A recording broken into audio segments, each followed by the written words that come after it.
Hello කොහොමද හැමෝම උඳින් ඇති කියලා හිතනවා. ඉතින් මේ දවස්වල මේ හැමෝම මගෙන් පුංචියට එක එක ප්‍රශ්න අහනවා පොඩි බබාලා ඉන්න අය. මොකද මේ ළඟදි මම Facebook එකේ දැම්මා අවුරුදු 15කට ඉස්සෙල්ලා මගේ දුව නර්සරි අරන් ගිය දවස. ඉතින් ඒක දැකපු මේ ගොඩක් අය especially ලංකාවෙන් UK වලට ආපු අය ඉතින් අහලා වෙලා තිබ්බා කොහොමද නර්සරි එකක් තෝරගන්නේ එහෙම කියලා. ඉතින් මං හිතුවා ඉක්මනට පුංචි වීඩියෝ එකක් කරනවා කියලා. ඇත්තටම මට මතක විදිහට නම් මගේ දුව මම නර්සරි එකට දැම්මේ අවුරුදු 3යි මාස ගානකදී වගේ. මොකද හැම කවුන්සිල් එකකම හැම බරෝ එකකම නර්සරි එකක් හරි දෙකක් හරි තියෙනවා ෆෙබ්‍රුවරි ඉන්ටේක් පටන් ගන්න ඒවා. සමහරක් ඒවා මාර්ච් වලත් පටන් ගන්නවා.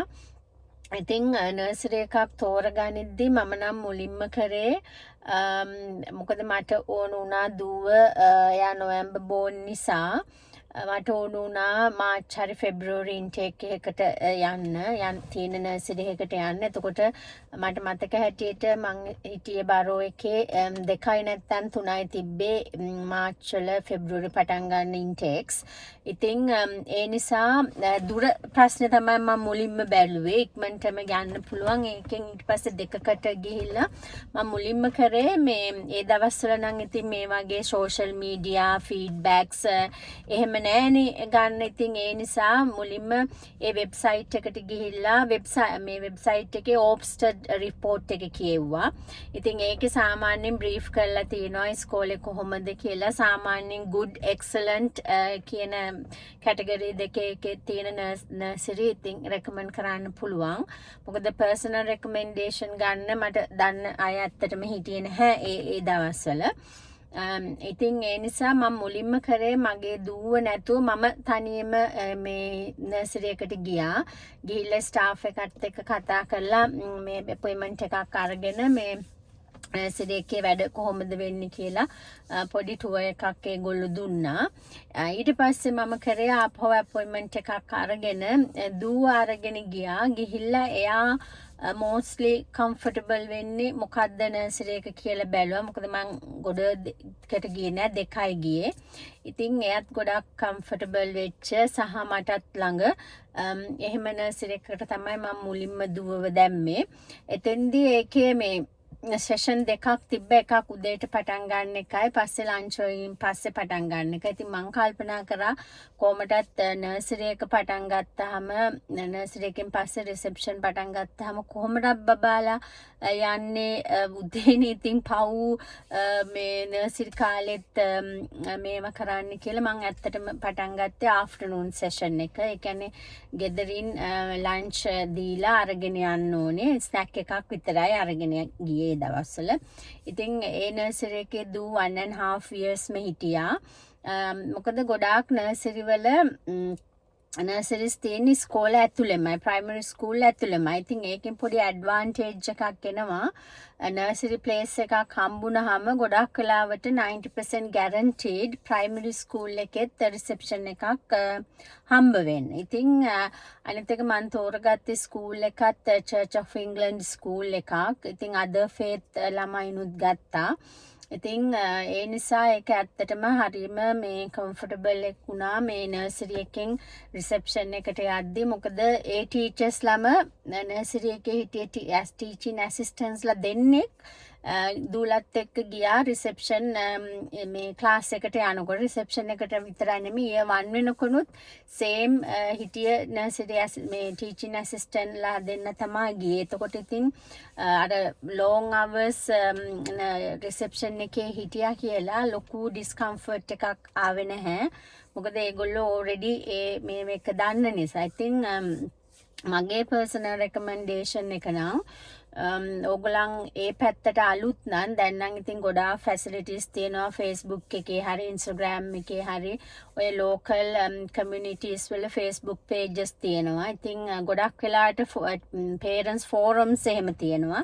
ඉතින් එහෙම එකකට ඕගොල්ලන් කැමති ඕගොල්ලන්ට information ඕන නර්සරි එක දීලා ඇහුවොත් ඉතින් ගොඩාක් වෙලාවට honest opinion parents ලා දෙනවා. මොකද at the end of the day you all trying your best නේ ඉතින් ඒ නිසා ඒ මොනවා කරන්නත් ඉස්සෙල්ලා මගේ පර්සනල් ඇඩ්වයිස් එක තමයි වෙබ්සයිට් එකට ගිහලා ඔෆ්සෙට් රිපෝට් එක කියවන්න. ඒකේ බ්‍රේක් කරලා තියෙනවා මොනවද ඇක්ටිවිටීස් මොනවද කරිකියුලම්ස් how many teachers and කොහොමද මේ ගලන් ඩිලිවර් කරන්නේ එහෙම කියන එක. ඉතින් කොහොමදත් නර්සරිස් වලදී and reception class වලදී මේ ලොකු academic achievements වලට නෙමෙයි ළමයා කොහොමද comfortable වෙන්නේ ඉන්න friends ලත් එක්ක share කරගෙන කොහොමද activities වලට involve වෙන්නේ කියන එක තමයි main thing එක. ඉතින් ඒක තමයි මට දෙන්න තියෙන ඇඩ්වයිස් එක. ඉතින් ඇත්තටම මම හරිම හැපි නර්සරි එකේ ඉඳලා රිසෙප්ෂන් එක ප්‍රයිමරි ස්කූල් එකේ එකම ස්කෝලේ තමයි දූ හිටියේ. ඒ අවුරුදු ගානම මම හිටියේ දවස්වල හිලින්ඩන් බරෝ එකේ කවුල්රන් සෙන්ට් ලෝරන්ස් කියන ස්කූල් එකේ. ඒක චර්ච් ඔෆ් ඉංග්ලන්ඩ් ස්කූල් එකක්. ඉතින් මම ඇත්තටම පර්සනලි රෙකමන්ඩ් කරනවා. ඉතින් එහෙම ෆේත් ස්කූල් එකකට යන්න පුළුවන්. ඉතින් ඩිසිප්ලින් එහෙම හොඳයි. ඇත්තටම ලොකු කම්ප්ලේන්ට්ස් එහෙම තිබුණේ නැහැ. ස්මූත්ව ගියා. ඉතින් යාගේ සෙකන්ඩරි ස්කූල් එක වෙන්න ස්මූත්ව ගියා. ඉතින් උගලන්ට වෙන මොනවා හරි අහන්න තියෙනවා නම් කමෙන්ට් එකක් දාන්න. මට පුළුවන් විදිහට මේ හෙල්ප් කරන්න. ඊළඟ වීඩියෝ එකකින් මම කියන්නම් කොහොමද මේ secondary schools වලට ඒ procedure එක සහ play group ගැනත් අහලා තිබ්බා. ඉක්මනටම ප්ලේ ගෲප් එකත් මෙහෙමම කියන්නම්. ප්ලේ ගෲප් එක ඇත්තටම මට මතක විදිහට දූට අවුරුදු 2 වගේ තමයි මම ප්ලේ ගෲප් එක පටන් ගත්තේ. ඒකෙදි නම් මම walking distance එකක් බැලුවේ. ඒකෙත් හැබැයි පළවෙනි දවසේ මම තනියම ගිහිල්ලා බලලා දෙවෙනි දවසේ දූ අරන් ගිහිල්ලා එයා කොහොමද මේවා කරන්නේ. ඇත්තට මගේ දූ ටිකක් ඔය වතුරේ එක්ක සෙල්ලම් කරන්නේ. එතකොට ආර්ට් ඇන්ඩ් ක්‍රාෆ්ට් ඒවල ටිකක් එයා කැමති නිසා ගිනි දෙකටයි ඒකෙත් මම ප්ලේ ගෲප්ස් දෙකක් තමයි සිලෙක්ට් කරගෙන විසිට් කරේ. ඉතින් අර ගොඩ මේ ආර්ට් ඇන්ඩ් ක්‍රාෆ්ට් ඇක්ටිවිටි තිබුණ එකට තමයි එයා ගොඩක් ආසුනේ. සහ මට walking distance එකකින් යන්න පුළුවන්. ඒ ප්ලේ ගෲප් එක නම් ඉතින් එවරිඩේ තිබ්බ එකක් නෙමෙයි. සතියේ දවස් මුලින් පටන් ගත්ත සතියේ දවස් දෙකක් පැය එකමාරක දෙකක වගේ. ගොඩක් තැන්වල ෆ්‍රී ප්ලේ ගෲප්ස් තියෙනවා. සමහරක් තැන්වල පොඩි ගණන් පවුම් 5ක් පවුම් 2ක් ඒ වගේ පොඩි ගානකට charge කරලා එහෙම කරන ඒවාත් තියෙනවා. ඊට වඩා expensive ඒවාත් තියෙනවා. It's up to you. ඉතින් කොහේ කරත් ඉතින් ළමයි අර කොහොමද interact වෙන්නේ කියන එක තමයි. මොකද ප්ලේ ගෲප් නේ ඉතින් යාළුවොත් එක්ක කොහොමද handle කරන්නේ කියන එක. ඉතින් ඊළඟ වීඩියෝ එකදී secondary school ගැන මට තියෙන experience මම share කරගන්න. nursery and play groups තෝරගන්නේ කොහොමද කියලා ඔයගලන්ට තව දැනගන්න ඕන නම් comment එකක් දාන්න. පුළුවන් ඉක්මනට පුළුවන් විදිහට help එකක් දෙන්න. Okay. Thank you very much. ඊළඟ තවත් වීඩියෝ එකකින් පස්සේ හම්බෙමු. Have a good day. Bye.